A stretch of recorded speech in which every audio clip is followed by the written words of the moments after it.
Okay. Um, all right. Good afternoon, everyone.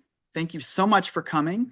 My name is Ryan Stock. I'm co-chair of the Energy and Environment Specialty Group of the AAG and an assistant professor at Northern Michigan University's Department of Earth, Environmental, and Geographical Sciences. I am deeply, deeply honored to introduce Dr. Myles Lennon today to give his talk, Solar Simulations in the Shadows of Racial Capitalism, for our Energy and Environment Spring Speaker Series. And this event is co-hosted with the Black Geography Specialty Group. So from the bottom of my heart, thank you also, Black Geography Specialty Group. I see a few of you in the room. Thank you for coming. Dr. Lennon is an environmental anthropologist serving as the Dean's Assistant Professor of Environment and Society and Anthropology at Brown University. Today's talk is part of Dr. Lennon's larger project, Subjects of the Sun, Solar Energy in the Shadows of Racial Capitalism, which is a book being published this summer from Duke University Press. As another scholar whose work also critically examines solar development through the lens of racial capitalism, I have very closely followed Dr. Lennon's work for the past few years, and I am so excited for this book to be published. It's going to be great. For the audience, if you can, please try and hold your questions until after Myles's presentation, if you would. So everyone join me in welcoming Dr. Myles Lennon to present on his research today. Thank you so much for coming, Myles. And thank you everyone for joining us Friday afternoon. Thank you. So first, a big thank you to Maddie and Ryan and the EESG and the BCSG for having me here today. I'm really honored to be in dialogue with you all. And as I do, I have a lot to say, so I'm going to jump right in. Let me actually first share my screen. Okay.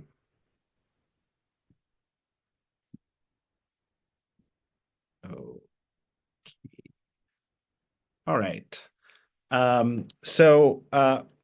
Specifically today, I want to talk about a utopic vision that has captured hearts and minds, aptly synthesized in this often reproduced image.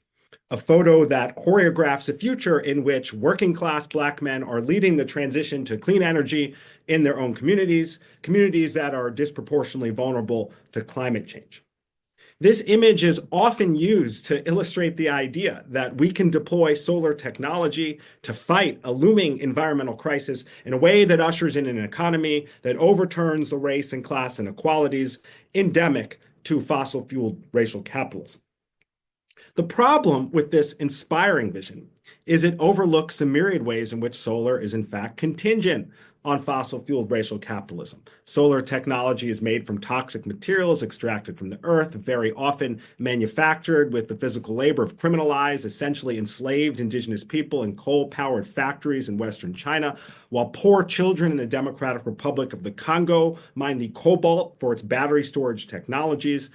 It's transported transnationally with fossil-fueled ships. It's often installed by low-wage exploited workers, and it could potentially become a significant e-waste problem in marginalized communities throughout the world. So when this image is mobilized to support the narrative that poor people of color can counter the structural oppression of racial capitalism vis-a-vis solar, it tells an incomplete story, and in many respects, a misleading story. The point here is not that solar is good or bad, but rather that renewable energy infrastructure can simultaneously redress and re-entrench unjust fossil-fueled structures of power. Today, I want to suggest that so many of us lose sight of this complexity, imagining solar as an unproblematic force of climate justice, partly because we often experience the hard physical infrastructure of solar in the two-dimensional world of our screens and monitors through images like this. I conducted several years of ethnographic research on the people who are leading the charge for renewable energy transition in New York City, solar installation companies, white-collar solar experts, and grassroots climate justice activists. And I found that so much of the work to protect life on Earth happens through life in the cloud. that renewable energy is as virtual as it is real, and that most of us who champion solar-powered climate justice don't touch, smell, hear, or have any direct sensory relationship with solar electricity outside of digital images, graphics, and screen-based platforms. Specifically, today I'm going to argue that the material properties of solar infrastructure, its shiny surfaces, decentralized spatiality, and quantifiable currents, interact with our virtual and visual media, PowerPoint, Google Earth, spreadsheets, in ways that generate the common yet contradictory sense that solar is capable of paradoxically undoing the very extractive, exploitative structures of power that bring it into being. Let me repeat that. Today, I'm going to focus on three material properties of solar infrastructure: its shiny surfaces, decentralized spatiality, and quantifiable currents, and three forms of virtual and visual media: PowerPoint, Google Earth, spreadsheets, to show how solar interacts with screen work in ways that suggest it is capable of paradoxically undoing the extraction and exploitation that bring it into being. This suggests that ushering in an equitable renewable energy transition is not simply a matter of policy, technical innovations, or finance. It's also a matter of transforming how we relate to and interact with energy infrastructures that we usually only encounter on screens. So let's start with the screen. A screen just like this, broadcasting this familiar image on a PowerPoint cover slide in a classroom at a workforce training institute in Queens. The classroom was packed with activists from all over the city who wanted to usher in an equitable energy transition in their communities. They had come for a tutorial on the nuts and bolts of solar technology led by an environmental justice organization and a solar energy industry expert. Given the political commitments of everyone in the room, the PowerPoint cover slide didn't surprise me. But what surprised me was the next slide, an image that resembled this one right here, an idyllic rendering of a pastoral solar farm that couldn't be further from the congested, treeless urban street where the classroom was located. So why would a presentation focus on solarizing a global cosmopolitan megacity present solar in an idyllic grassy field without a person in sight? Now, there's an obvious reason why one might visually affiliate solar with the environment. As an infrastructure for reducing humans' greenhouse gas emissions and pollution, solar has long been thought of as an antidote to climate change. Yet in this image, the panels appear not as a mitigation device to forestall humanity's impacts on an already degraded environment, but rather as a part of a pristine pasture totally divorced from modern life.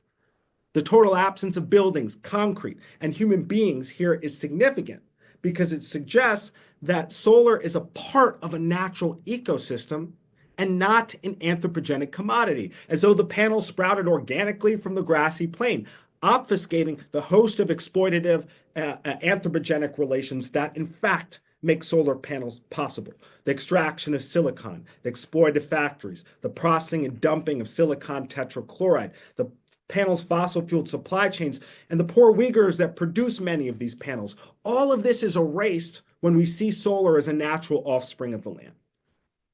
So this underscores the question: why would urban activists fighting for solar in the city naturalize it through visual appeals to the pastoral?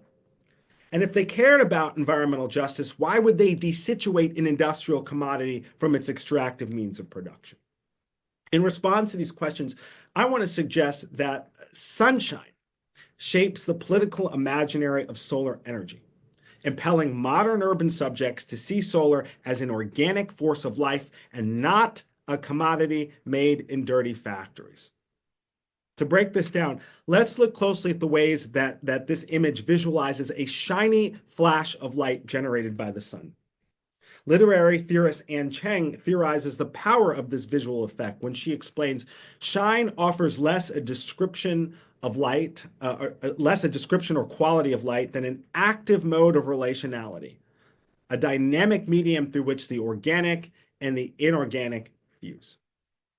We can identify this active mode of relationality at the point in these images where the sun's rays intersect with a flat anthropogenic surface, the solar panel. This shiny intersection evinces the sort of organic-inorganic fusion that Chang describes, a biospheric phenomenon the sun conjoined with a manufactured energy technology. So the visual simulation of the panel's shine attempts to endow an electricity commodity with the feel of a natural process, the organic liveliness often attributed to the sun's rays.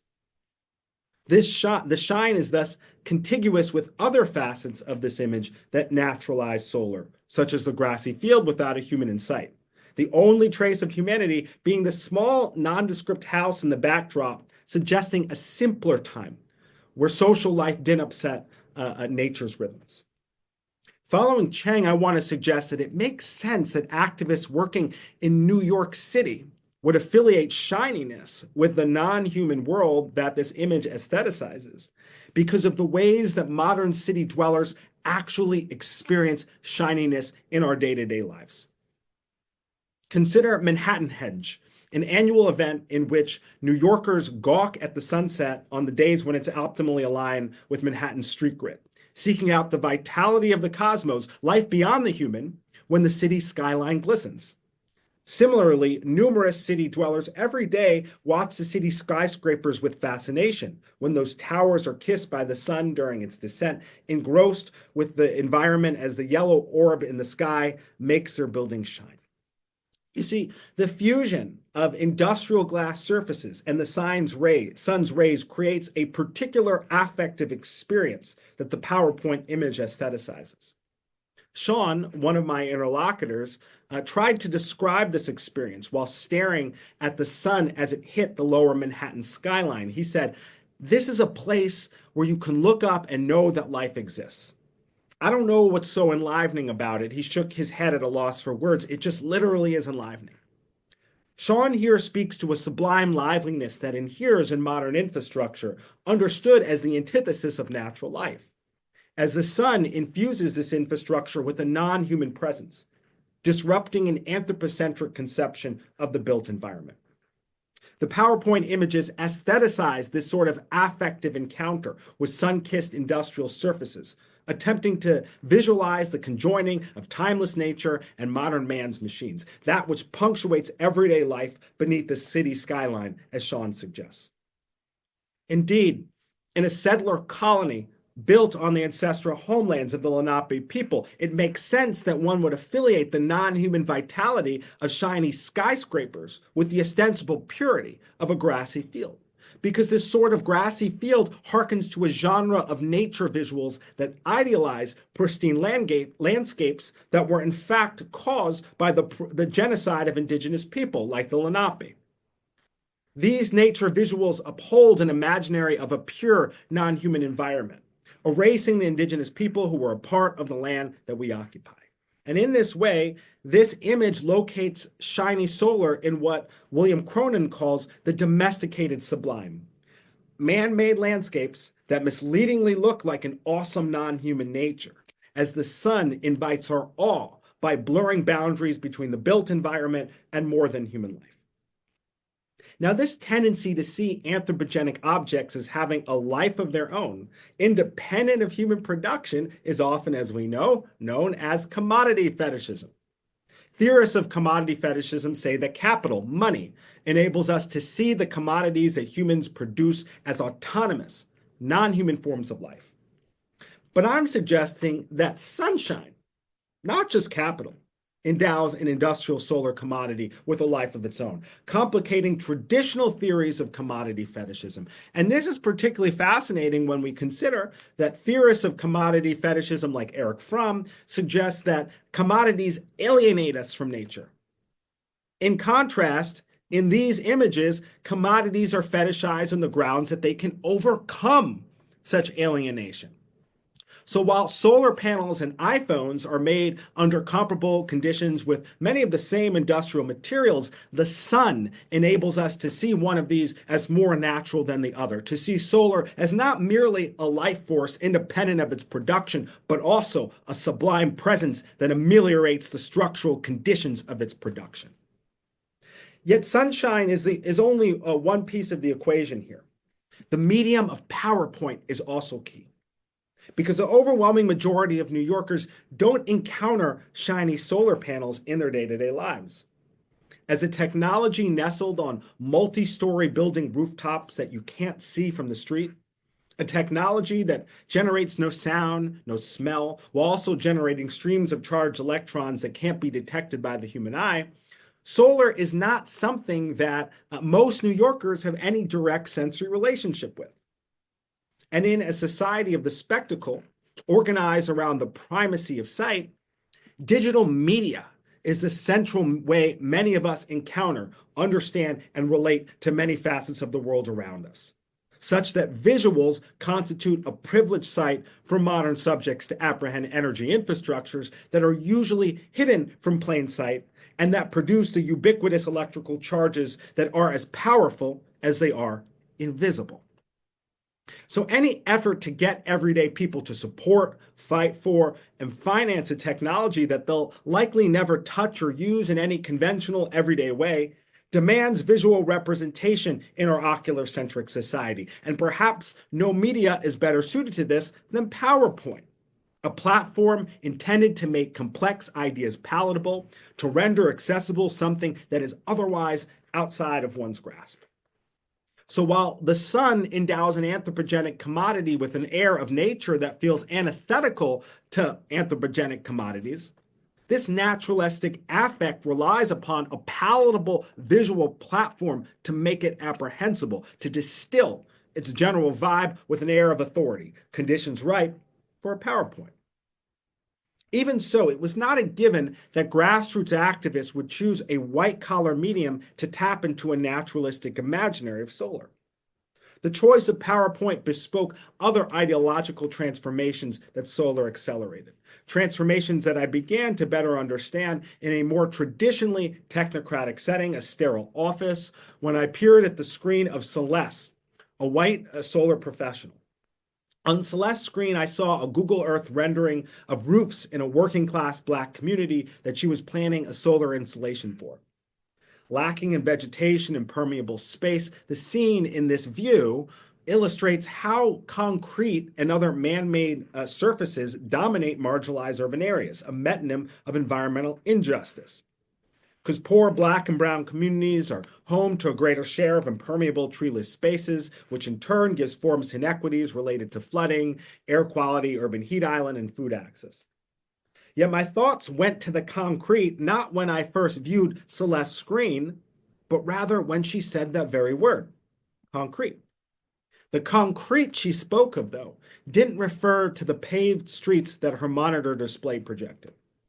Instead, she was talking about the paradoxically tangible qualities of her virtual screen-based labor, the ways in which her work at a desk felt more real, more impactful, more concrete than her previous policy advocacy work.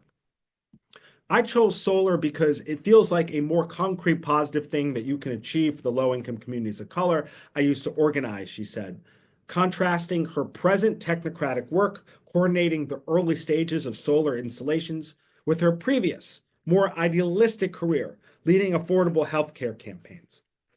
Yet this concrete work occurred not through a medium she could touch, but instead a cloud-based platform that limits one's apprehension of the built environment to a pixelated aerial view, as she sat in an open layout office nowhere near the concrete spaces she aimed to touch. Her employer, a solar technical assistance provider, works with installation contractors to do the upfront technical and administrative grunt work for solar installations, focusing primarily on marginalized communities. As Celeste and I were talking, she was conducting a preliminary site analysis of rooftops to identify if these rooftops have anything that could impede an installation, rule out any rooftops that are near shadows, and map out the placement of solar arrays for sun-exposed roofs. Crucially, if Celeste were assessing any old building, I'm not sure she would call her Google Earth work concrete. But she was specifically simulating solar arrays for a giant affordable housing cooperative in a community of color. Solar arrays that, she explained, could yield immediate term savings immediate term savings for people burdened by high energy bills, protecting a demographic that's vulnerable to the city's affordable housing crisis. These savings, their clear impact on poor people's lives in the here and now, rendered her screen work concrete in her analysis. Concrete then stood in contrast to the often impractical, idealistic world of social justice policy. Even so, without knowing the community she was indirectly engaging with through her screen, how could she be so sure that the two-dimensional solar arrays that she affixed to virtual rooftops with her mouse would truly catalyze concrete change? Given the preponderance of actual concrete in the community she viewed from a distance, and the environmental injustices that these impermeable surfaces point to, from where did she get this sense that her screen work was the best way to address the community's concrete infrastructural problems? I want to suggest that the answer to this question largely lies in solar's decentralized topography. Whereas fossil fuel energy is generated in power plants and then distributed to buildings through a centralized network of substations, solar electricity generation is far more diffuse, occurring on the rooftops of people's everyday spaces, their homes, community centers, schools, and places of worship. This diffuse spatiality decentralizes energy production, enabling individual homeowners, residential cooperatives, commercial property owners, and community organizations to govern the electrical power that they previously could only purchase. But this more democratic form of energy governance is just as reliant on technocratic corporations as centralized energy generation, requiring advanced design, contracting, permitting, financing, and grid interconnection services. As a result, solar creates new opportunities for white-collar energy professionals to work with low-income communities of color that they otherwise have no relationship with. This, in turn, transforms the ideological landscape of energy management, as Celeste's concrete calculus illustrates. Because Celeste is a self-identified Marxist, ecofeminist, and intersectional activist, but she's not so naive to think that her solar screen work is the transformative change she desires. Instead, the technical assistance she provides to building owners is intended to support a market-based approach to the energy transition, as it entails doing preliminary and analytical work that enables solar companies to sign customer contracts in contradistinction to a public sector approach to energy transition that regards solar as a public good. And in this way, her company upholds a form of market-based governance that she pejoratively labels neoliberalism, a form of racial capitalism that she explicitly opposes, enabling energy transition centered on consumer markets as opposed to public ownership. I don't necessarily see revolution to be a part of our mission, she said, pointing indicatively at the word Google splayed on her simulation. But her anti-capitalist ethos does not, in her mind, preclude the possibility that capitalized solar can challenge a system in which marginalized communities pay a disproportionate share of their income on energy while shouldering a disproportionate share of its environmental burdens. By enabling her to work in such communities, the screen is the primary medium through which Celeste addresses this energy inequality. Her eyes glued to Google Earth, she identifies rooftops and low-income communities of color with potential for solar, efficiently navigating the city's skyline without ever leaving her desk.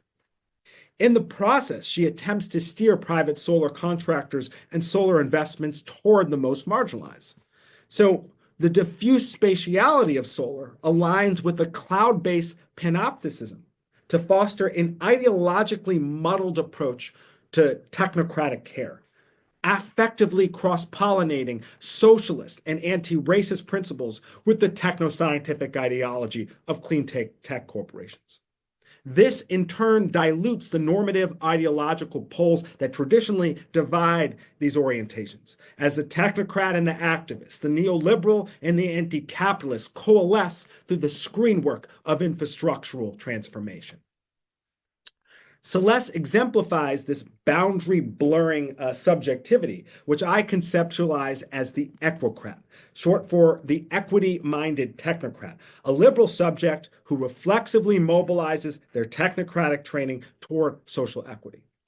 Thus, the decentralization of energy counterintuitively powers what we can think of as the centralization of ideology, an erosion of the phantasmatic line separating conflicting political visions such as free markets versus eco-socialism. It is precisely the potential to equitably decentralize energy governance through screen work, to solarize communities that fossil capital has historically neglected, that draws Celeste to an office job that she would otherwise be quite skeptical of. This suggests that Google Earth represents a break in the ways that the technocratic gaze operates as a mode of governance. In contrast to the high modern cartography and surveillance that comprise the centralized power of 20th century statecraft, Celeste and other equocrats remotely survey space in support of a decentralized regime of power to redress racial inequality, reappropriating the technocratic gaze toward justice. The problems with this technocratic gaze didn't truly come into focus for me until I left the office and volunteered for environmental justice organizations in the concrete spaces that Celeste solarized from afar. These organizations embraced what is known as the solarized model for developing residential solar.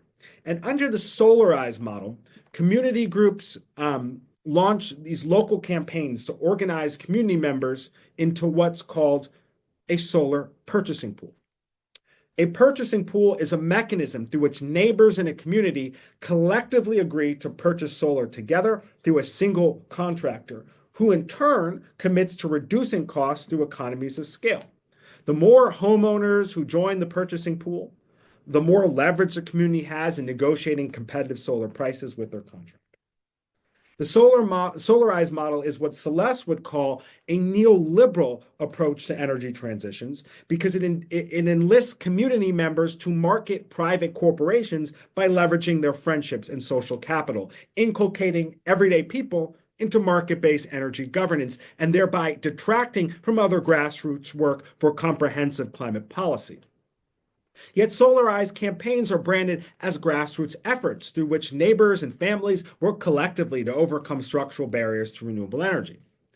The spatiality of residential solar, the fact that it relies on people's domestic spaces, lends itself to this localized consumer activism, as clusters of sun-exposed rooftops enable community-based organizations to imagine an inclusive clean energy economy in their own backyards. In the process, these organizations prioritize consumer action over political organizing, transforming activists into equocrats focused more on leveraging expertise to navigate the market than on transformative change. This equocratic reorientation is exemplified by Janice, a 70-year-old retiree who is an active member of her community's EJ organization. As part of my research, I volunteered with the organization, which I'll call Equal. And Equal has a long history of organizing against corporations and for robust government regulation. But the spatiality of residential solar shifted Equal's work toward market-based environmental activism, even as the organization continued to endorse government regulation.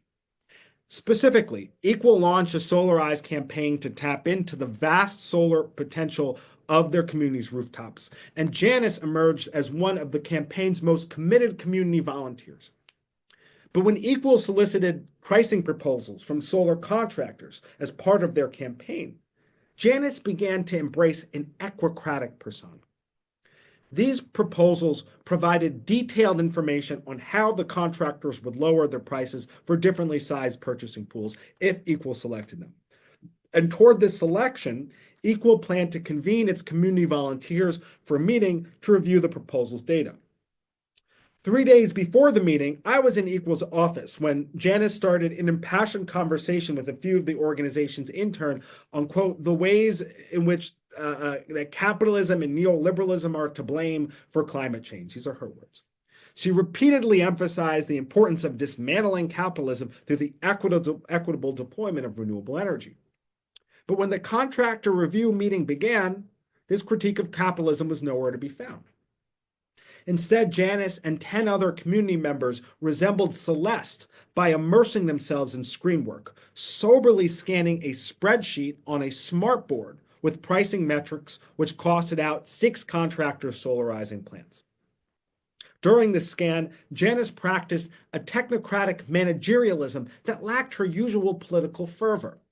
Specifically, she instructed everyone to look carefully at all the contractors' data and to be as, quote, objective as possible when they rated the contractors on a scale from 1 to 5 with regard to the contractors' prices, experience, and proposal scopes.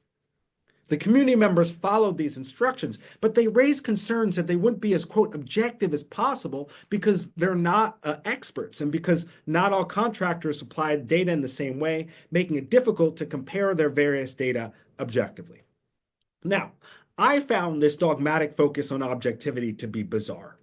As a mythic ideal, objectivity gestures to an assessment of the cold hard facts, so to speak, and it therefore allegedly does not involve personal beliefs. So, in theory, there's no need to ask lay people who don't fully understand those cold hard facts to do such an assessment. The whole point of centering lay people in grassroots campaigns is to engage with their personal beliefs, their subjective views. What's the use in recruiting lay people to evaluate something if you're explicitly asking them to withhold their personal beliefs? If Equal Solarize campaign was going to be a community-driven effort, then I figured the community members should have been empowered to evaluate the contractors based on the information that matters most to them without any pretenses of objectivity. And I couldn't help but articulate this. But my objection to objectivity clearly pissed Janice off. She immediately countered, explaining that community members needed to have an objective analysis in order to effectively market the campaign's contracting services to the community. And in this in this schema, objectivity, how do I put this? Objectivity gestures to a rational market actor, a rational market actor capable of sorting through information and choosing a service based on transparent reason. Janice then was suggesting that only rational market actors could sell solar to the community. Thus, for all of her anti-neoliberal politics, Janice called on our comrades to become a sort of homo economicus, the self-interested consumer in neoclassical economic theory, who maximizes their own good through an objective analysis. This transformation occurred not because she believes in free market policies, not at all, but in no small part because electricity is enmeshed in the sort of quantitative metrics that her spreadsheet stylized. And specifically, the grid demands that we quantify the electricity that we inject into it and withdraw from it to ensure that its energy is rapidly consumed when it's produced, because electricity cannot be stored in large quantities, unlike other commodified goods. Thus, industrialized electricity cannot exist without being quantified, in contrast to many other commodities, such as cars.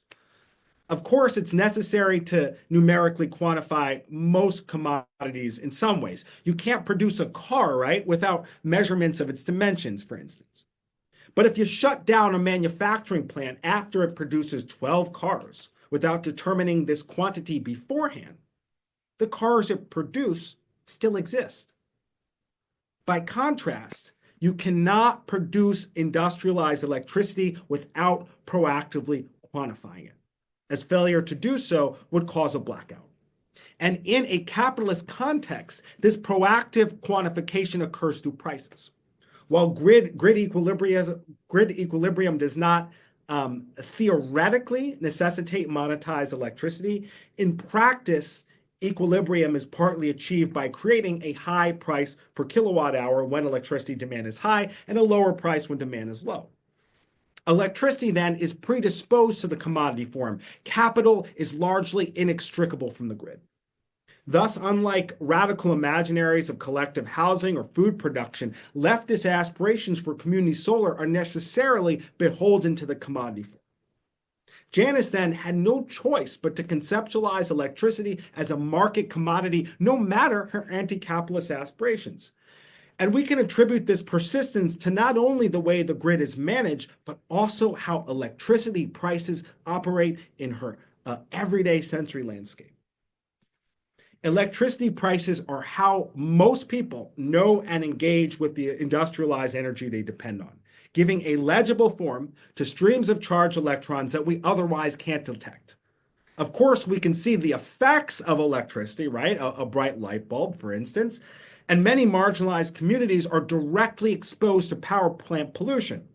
But the actual currents that constitute electricity remain imperceptible to the eyes. Market metrics, though, overcome this invisibility. When lay people review, contemplate, pay, and/or contest their utility bills, prices enable them to engage with electricity generation processes that are largely hidden. Of course, other commodity prices are similarly affective. We largely relate to our cars, for instance, through prices. Yet electricity prices are affective in ways that most other commodities prices could never be, because most people in the global north who don't work in the electricity generation sector have no sensorial relationship with the electric currents that power our lives and don't think much about electricity itself except in the context of utility bills. In fact, prices visualize electricity in ways that non-monetary numeric quantification could not. So, for example, if I say I have 5 potatoes, right? Most of us can effortlessly conjure a mental image of what this means based on this statement. If I say I have a solar electricity system that can generate 5 megawatts of power, few lay people can envision what that actually looks like. So price is the primary mode through which laypersons conceive electricity as a discrete entity, centering capital in our apprehension of our electrified lives.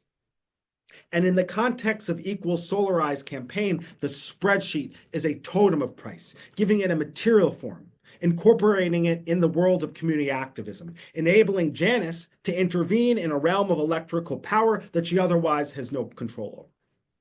This intervention entails comparing solar contractors' proposals through market metrics, figures that reduce contractors' capacities to small boxes on a grid, impelling the spreadsheet's viewer to apprehend energy as a matter of rational calculation, focus on aggregated demand throughout the community. Thus, the spreadsheet telegraphs an edict to economize rooted in an imperative to collectivize, enabling grassroots activists to lead a populist project through commercial consumerism. This populist consumerism informed Janus's directive to perform an objective homo economicus. For the imagined subject here is less a rational market actor and more a rational market activist, utilizing competitive prices in ways that mobilize local people to collaboratively press for change through private contracts. Thus, solar's inherent compatibility with price impels anti-capitalist energy activists to adopt the reductive calculi that they abhor. By curating prices, the spreadsheet offers one such anti-capitalist Janus a practical tool to mobilize our community for local solar in the here and now. But this was troubling because when the community members began to numerically rate the prospective contractors, using a technical scoring rubric focused on market matters like price per watt and solar panel efficiency, they didn't at all consider community well-being, climate change, or local jobs. And unsurprisingly, when they tabulated the scores for all 6 contractors, the contractor who won the bid had incredibly low prices, but their bid had one major catch. They primarily employed volunteers to do the bulk of their installation work. So the contractor had extremely low labor costs because they didn't pay most of the people who worked on the projects. They were legally able to do this because they're a nonprofit that bills their work as workforce training. And when it was clear that this company had objectively won a contract, I incredulously raised the matter of jobs and labor standards, hoping that fundamental questions of equity could disrupt the dogmatic focus on prices. Everyone strongly agreed with me that the campaign needed to focus on good jobs. But in another surprising twist, the majority of the community members said that they couldn't award the contract to another contractor because, one, they had all agreed on scoring parameters and it would, quote, be unfair to change the parameters at this late stage. And two, solar is expensive, so low-income communities of color like their own need competitive solar rates. In this second, very reasonable point, we see no vision for an equitable public sector to counteract private capital. The spreadsheet's economistic logics dwarf whatever eco-socialist aspirations that Janice had for the campaign. And similarly, the community members' first point about fairness conveyed a sense of professional accountability toward private contractors, as though the community members were bureaucrats overseeing a public bidding process and not local activists with the prerogative to work with whomever they wanted. Taken together, these two arguments point to an ecocratic politics in grassroots spaces that have traditionally been defined in opposition to capitalism. And again, this ecocratic politics emerges when the invisible streams of solar-powered electrons intersect with the economizing imperatives of the solarized spreadsheet. So the broader point here is that the material properties of solar infrastructure, its shiny surfaces, decentralized spatiality, and electrical flows to and from the grid, interact with our virtual and visual media, PowerPoint, Google Earth spreadsheets in ways that enable equity-minded solar advocates to reproduce the structures of power that we imagine that solar contests. This suggests that ushering in an equitable renewable energy transition is not simply a matter of policy, technical innovations, or finance. It's also a matter of transforming how we relate to and interact with energy infrastructures that we usually only encounter on the screen.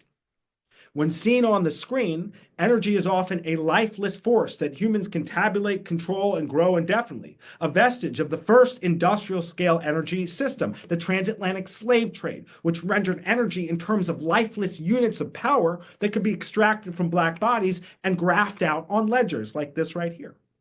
Indeed, our two-dimensional orientation to energy has always upheld racial hierarchies by obfuscating the corporeal, physical, sensual relations that constitute life as we know it. To truly transform these relations vis-a-vis solar, to truly transform these relations vis-a-vis solar, I look to the work of B.K. Rott, a food waste hauling and compost nonprofit run by young people of color in Bushwick, Brooklyn. For a small fee, B.K. Rott's young workers haul food waste from solar-powered cargo trikes, with solar-powered cargo trikes from businesses and homes to a community garden. And they then use solar-powered mechanical sifters to convert this waste into compost, which they use both to generate life in the garden and to sell beyond the garden. And revenues from solar-powered compost sales and waste hauling combined with nonprofit funding enables B.K. Rott to pay their youth workers a living wage for labor that's very usually unpaid. Instead of trying to manage humans' impacts on the environment through a screen at a desk, solar power here enables humans to work with and dwell in the non-human world, positioning this world as a part of an urban landscape. By tapping the power of the sun, their cargo's trikes and mechanical sifters enhance the power of their workers' quads, glutes, hamstrings, hips, arms, and backs to pedal, haul, and transform organic waste throughout the city, combining physical labor and solar to generate reciprocal relations between human bodies and more than human life. As fossil fuels deprive poor communities of color of vegetation, robust soil ecosystems, and permeable surfaces, these communities require not simply new technology, but rather a new approach to stewarding life. B.K. Rott offers one such approach. With solar technology as an aid, not a panacea, these young people live, breathe, bike, hold, touch, and haul a tangible alternative to petrol-powered waste, making physical spaces that safeguard against climate disasters. And while we're on Zoom today, I hope when we're offline, we can really lean into the spirit of a just transition that centers our corporeal relationships with the spaces that we occupy, right?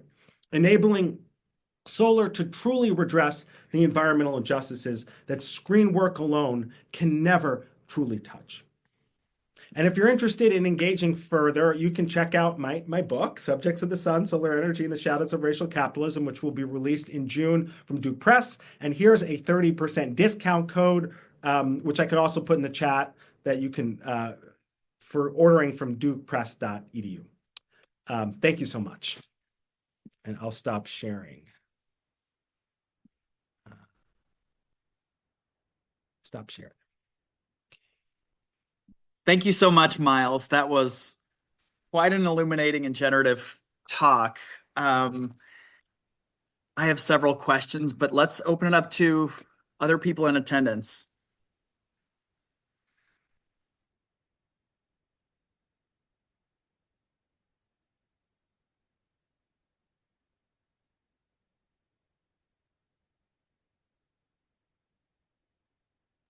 Okay, I see that Annika has posted a question in the chat. I'll just go ahead and read it. Sure. Thank you so much. This was a fantastic talk. I am curious what you think about the romanticized pastoral imagery of solar in more rural contexts. For example, I'm thinking if these images are also employed in rural contexts to work against the opposition to solar because of the idea that solar would disrupt their ideas of a pure and unblemished of pure and unblemished natures. So employing these imaginaries to attempt to naturalize solar energy in these spaces imagined to be empty and wild. How do these different contexts speak to with each other, and do they call for different things? An attempt to transform both wildness in concrete spaces into shiny surfaces. Thanks for that question, Annika. That's a great question. So I obviously I have not done well. Actually, I'm doing research now in rural areas, but not on solar. So I can't speak specifically to how folks in rural contexts are mobilizing imagery to support solar projects. But my hunch would be, and I do have some evidence to suggest this, just nothing approaching a comprehensive set of data to support what I'm about to say. But my hunches and what I have seen is that when you see visual appeals to solar in rural places that are specifically focused on solar farms, the imagery that you see is of real solar farms and or the actual fields that they plan to solarize. What's notable with this sort of genre, this pastoral genre that I'm talking about, is not simply that it situates solar in pastoral places, but it more specifically is this kind of weird hyper-real simulation of solar in places that don't look real, right? I mean, you saw those images, right? No rural place actually looks like that. It looks like it was generated on a computer. And there's similar kind of like weird AI type quasi solar farms that don't actually look like real solar farms that you see circulated in all kinds of propaganda for energy transitions, and usually in spaces that are as far from the rural as you can imagine. So I think this is a really interesting question. And again, my hunch based on a little bit of some evidence is that the kind of rural imagery that you find in rural places where they're trying to solarize does not have this sort of hyper real and frankly AI generated strange simulacrum of what the pastoral is. Yeah, that is a great question, Annika. I've done a little bit of research on industrial solar in rural spaces, and you're absolutely right. Those kinds of imaginaries and discourses of solar do tend to naturalize and legitimate distinctly dispossessive, exploitative forms of solar development. And that's something that I know a couple other people on this call have done research on as well, including Zach Goldberg with his hand up. Hi, can you hear me? Yes. Great. Um, I'm wearing these headphones where I can't even hear myself. So, um, Miles, thanks for the talk, and I really appreciated hearing you do this really rich ethnographic research on community-based decision making around solar and how, yeah, these market-based principles get kind of reacted out. And I think I missed this, but something I think a lot about in terms of like when terms like community solar come up, is the ownership structure and how these ownership structures are often also kind of reproduced and financialized, and often the ownership uh, is not held within the communities that are so called like develop putting solar on their roofs. Mhm. And yeah, and I might have missed this, but I'm kind of curious. Yeah, what was the ownership structure or decisions about owning the infrastructure? What was that like in this case that you went into? So there were some of the contractors did have power purchase agreement type arrangements, which, as you kind of alluded to, is one sort of model for third party ownership. In general, these were co-ops that were looking to get to both use federal state incentives to bring down the cost of solar, but the crux of the campaign, this was a solarized campaign. So I don't know if you saw my description of solarized, but solarized leverages economies of scale by negotiating directly with a contractor to bring down a price. So you sign up more rooftops, more homeowners. The more rooftops you get, the lower the costs. And so these were specifically co-ops, low and moderate income co-ops in this community that were negotiating with a contractor using this economies of scale approach. They own their own roofs. In some instances, there was PPA financing available. Um, this was not a community solar campaign, these were people that would, after the end of a PPA, would own the solar panels on their own roofs. And in some instances, with the prices of the solarized campaign, because it did bring the prices down, it enabled them to own the solar system, to pay all the upfront costs, which once they put incentives in and they got these reduced fees, they had the co-ops had enough cash on hand to pay for the solar themselves. So in some instances, power purchase agreement, they'd own the system in 10, 20, 15, usually 20 years. In some instances, the co-ops had enough cash on hand with these reduced price to actually own the systems. But the real sort of financing crux here is leveraging economies of scale to bring down costs. Does that answer your question? Yeah, I think that spoke to it, and kind of, yeah, just curious more about like the co-op structures, and kind of how different. Part of my interest, most of my research is in rural communities that are experiencing grid scale solar. So this is not my kind of where my research is, but I'm curious about how more communities and are forming different types of co-op structures where they're able to actually own the energy. So, Right. um, So I mean, so these are housing cooperatives, which in New York might look a little different than in other contexts. Basically, I mean, these are giant multifamily buildings that are where people are tenant owners, and there's a board, and some of them are more corporatized than others. Some of them are run under the auspices of nonprofits. Others of them have been really gentrified, such that like what moderate income looks like is in New York. It's basically, a lot of young professionals. And we've seen buildings that have historically been Black and Latino and low income being gentrified all under the auspices of the sort of LMI, low and moderate income co-op structure. Those were the buildings and this I get to in the book that I didn't really discuss today. Most of the buildings that actually went forward with the Solarize under the sort of Solarize campaign were actually buildings that were predominantly white, even though this is a predominantly Black and Latino community, and with a lot of cash on hand and a lot of like, pretty upwardly mobile, like middle class uh, young professionals.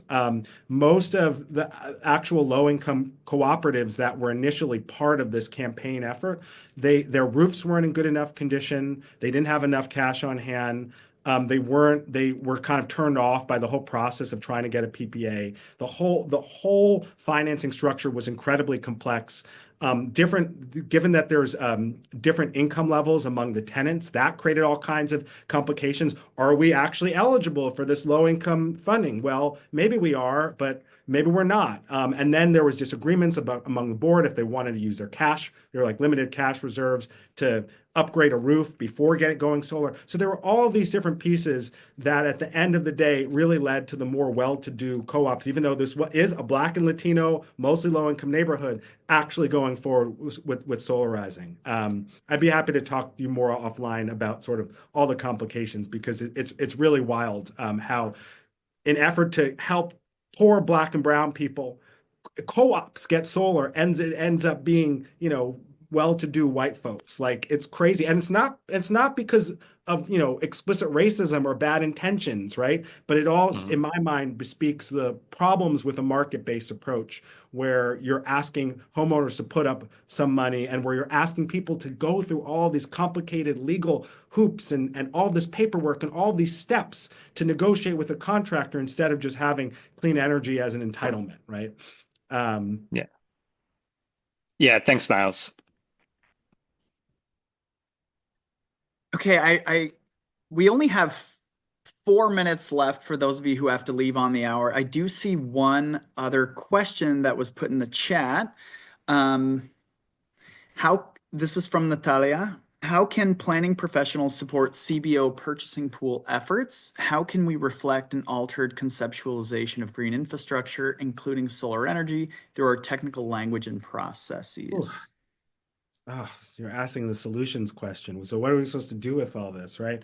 You know, I, my thought is that if you look at take the example of Celeste, right? Who, my talk might seem a little shady. I Celeste is amazing. Like she's a really wonderful, generous, caring, nuanced human being, who did a lot of really good policy advocacy work for many years and is just trying to make a difference in a concrete way. And I appreciate that. And the truth of the matter is, her work does help marginalized communities get solar. Like she is effective. The problem, so to answer your question, how could planning professionals support CBOs?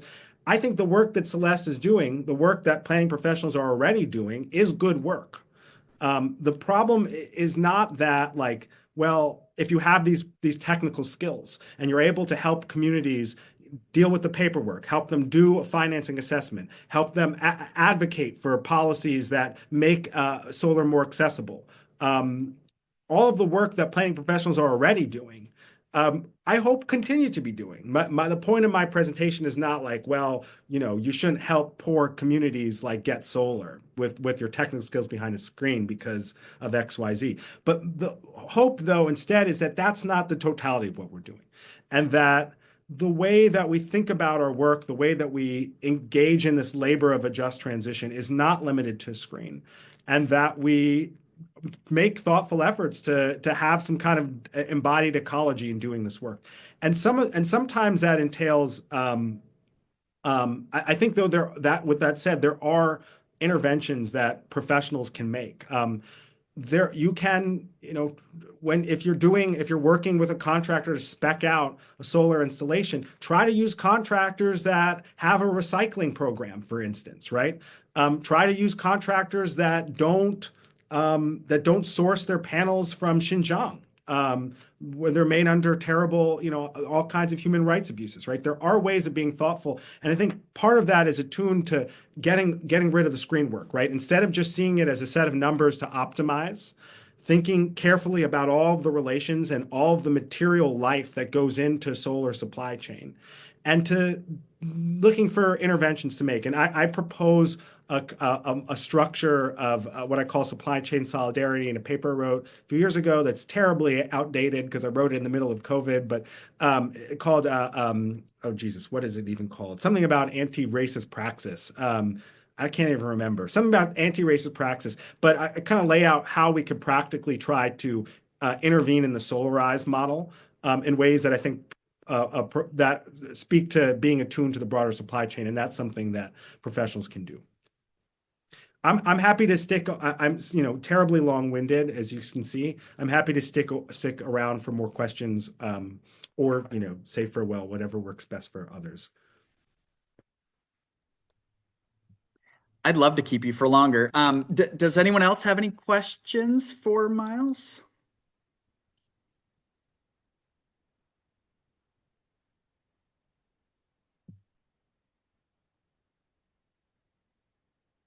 Don't be shy.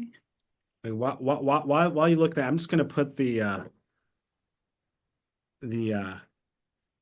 code in the discount code in the chat. Yeah. Um, and Myles, I would love. Oh, Teresa. Yeah, I see your hand up. I don't want to be the comment person, but I'm going to be the comment person. Awesome. Just to keep the conversation going, because I just think it's so interesting and I just love to hear more of your thoughts. This is not anywhere near kind of my research focus, but I just thought it was it was just really relevant to, so I'm in Columbus. Um, some people got together and were working on getting solar for the public schools, the public schools in the city. And it was interesting to me. I wasn't a part of all of the conversations, and it was kind of a neighbor who invited me in to be a part of some of it. And it was just interesting to me how quickly the conversation was built around the deservingness of city school students to have solar. And like this is something that of course like everybody should have access to, but city schools are neglected, and so it turns into like why these kids specifically deserve to have solar. And it was interesting to me, like in how you started the presentation of like the materials that go into this industry and kind of whose deservingness is leveraged in those conversations. And so yes, it's mostly right. City schools are mostly populated by low income Black students, although to in coordination with what your research is, the conversations that I went to is really just one neighborhood in the city that was driving this campaign, which is also the neighborhood that most of like university professors are in. It's like the probably the most white neighborhood in the city.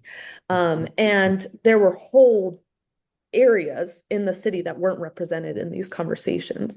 And so it was like, yes, city schools, yes, Black students, but all of this conversation was driven predominantly by like a more affluent and white section of the of city schools. Anyways, so I was just thinking of how relevant that was, and just any other ways that you were bringing in kind of that consideration of the materials going into it. Mhm. Thank you for that. Yeah, I appreciate. I also appreciate you. You're like, this is a comment, not like this is a comment. So what do you think of that? The comment question. You're like, that was a comment, not a question. So no, it's really interesting how this kind of imaginary of an equitable future vis-a-vis renewable energy, while that's a vision that people across backgrounds subscribe to, myself included.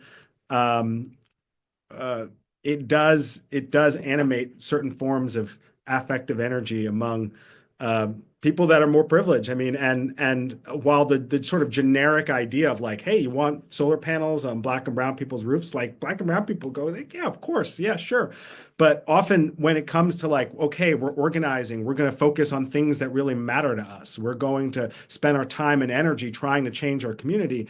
What is intervention? The first intervention is not often solar panels, and that doesn't bespeak a lack of investment in sustainability or the environment or a disinterest in climate change.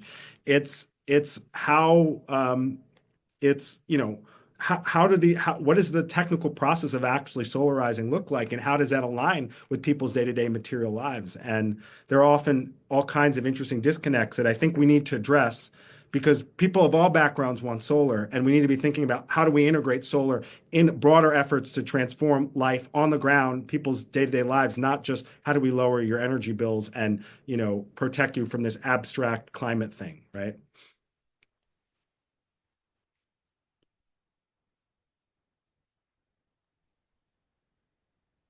Does anyone else have any questions for Myles? Do we have time for one more? Can I jump in? Yeah, totally. Amazing. Thanks. Thank you so much for the fantastic talk. This is really so wonderful. I hate to ask a two-part question when we're already over the hour, but first of all, I'd love to hear if you have any thoughts on thinking comparatively about other sites, both in North America and globally, especially places with distinct histories of colonial occupation, and how where we're still seeing a lot of these same market mechanisms at work. How you think about some of these structures more broadly. And secondly, I love coming back to this idea of the materiality and the embodiedness and work that's already happening here in Bushwick and in other places of really thinking You're in about Bushwick? well, actually, technically, I'm in Crown Heights, but yes, nearby. um, but I'm thinking, when you're talking about the relations of production that enable solar to materialize the way that it does, those are also made invisible and dematerialized in certain ways. And so are there ways that when you're talking to your students or talking to activists, how do you think about making those political economic structures and processes tangible? Do you have sort of, yeah, ways of thinking about that? I would just be curious if you have thoughts. Yeah, it's a great questions. In terms of the transnational comparative piece, I'm I think that it's actually really essential that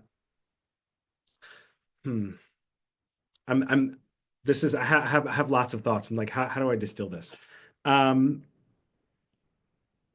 it's actually a question that I want to be thinking a lot more about because I'm not clear. I,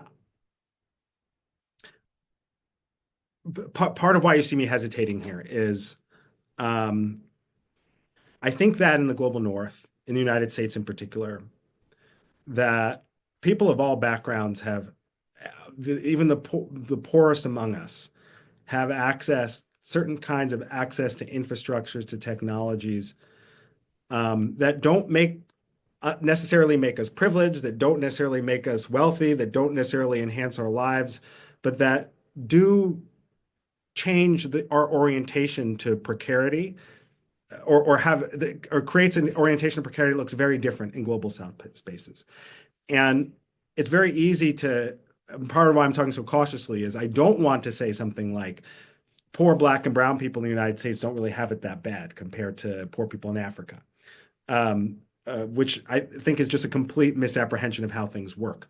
But many people of many backgrounds, including many of the most marginalized in the United States, a relationship to energy insecurity and to material precarity does look different, right?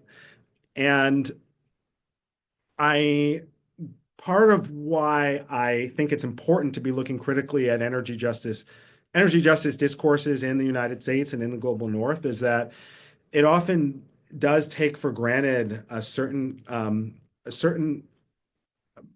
habitus, a certain sort of material orientation in the world that you encounter in the global north as being kind of like the standard that we should all adhere to, right? Like, why can't black and brown people like consume like a, wealthy white person? And like that's not really, I think, the standard that we should be striving for. And so this is a very long way of saying, in looking at, for instance, in all the incredible off-grid solar work that you find in sub-Saharan Africa, the off-grid solar lamps, and what that kind of off-grid electrification is doing in transforming sub-Saharan Africa in many respects, like for the better. It also creates like new forms of waste, but then there's also dynamic informal economies dealing with that solar waste. The question of what it looks to solarize is just so different. It's so different than when you're talking about how do we lower the energy bills of poor people of color in the global north. And so I part of why this is a very rambling response is we need to be looking at continuity in how what energy precarity looks like transnationally, right? Especially racially, the fact that like black people the world over are kind of screwed by our energy system. But we also need to be very, very clear that when you're talking about solar energy justice looking like off-grid solar lamps in sub-Saharan Africa versus, solarizing a very inefficient multifamily house in the hood in global north, like our relationship to the technology, our relationship to energy, our presuppositions of what a good life looks like is so fundamentally different. And the idea of energy justice and racial justice vis-a-vis renewable energy can elide some of that complexity when we just say across the board, poor people of color have energy problems, solar can deal with that, right? So that's a long-winded meditation. Sorry about that. In terms of how do we get ourselves more attuned to the actual materiality of the energy system, to me, I don't mean to be a broken record, but like that's why I come back to BK Rot, right? And actual thinking about actual forms of solar electrification that has bodily effects that shape how we our ecology, how we orient ourselves to our environment and spaces, as opposed to just this abstract panel that I can't even see on my rooftop that is maybe keeping the lights on right now, right? But how do I actually like teach? You asked like, how do I teach people about that? The way that I try to actually get people to teach that usually, I have a bag of compost from BK Rot, and I ask people to touch that compost and to say, this is solar power here, both photosynthesis and the solar electricity that enabled human bodies to make this compost, and to think of that and to touch, and as we touch that solar compost, or that solar made compost, saying this is what a renewable energy transition could look like, this ostensible dirt. And I think that kind of mundane, tangible work can help change the conversation in some ways. But I don't really have a good answer. I mean, we're on Zoom right now. I just gave a PowerPoint. I just gave a PowerPoint lambasting PowerPoints, right? So I'm clearly not like an expert in how to have a more full-bodied ecology. Thank you so much. Of course. Yeah, it was an excellent question and an excellent answer, Myles. Thank you. Okay, in the interest of time, I think we'll close here, but everyone please follow up with Myles over email. Please stay engaged with our group. Thank you so much for spending your Friday afternoon with us, and please consider buying Myles's book. I'm gonna and assign it to my students when it comes out. Awesome. Thanks, Well, everybody. you don't need to buy it, but if you're gonna buy it, use the discount code so you at least get 30% off, right? So use discount code at dukepress.com or whatever it is, Duke University Press. Just Google it. Thank you so much for having me. Thank you so much. It's really a pleasure to be in dialogue with you all. Please do stay in touch, and I hope to see and speak to you all soon. It's an honor. We'll be in touch over email. Thanks. Thank you, everybody. Take care.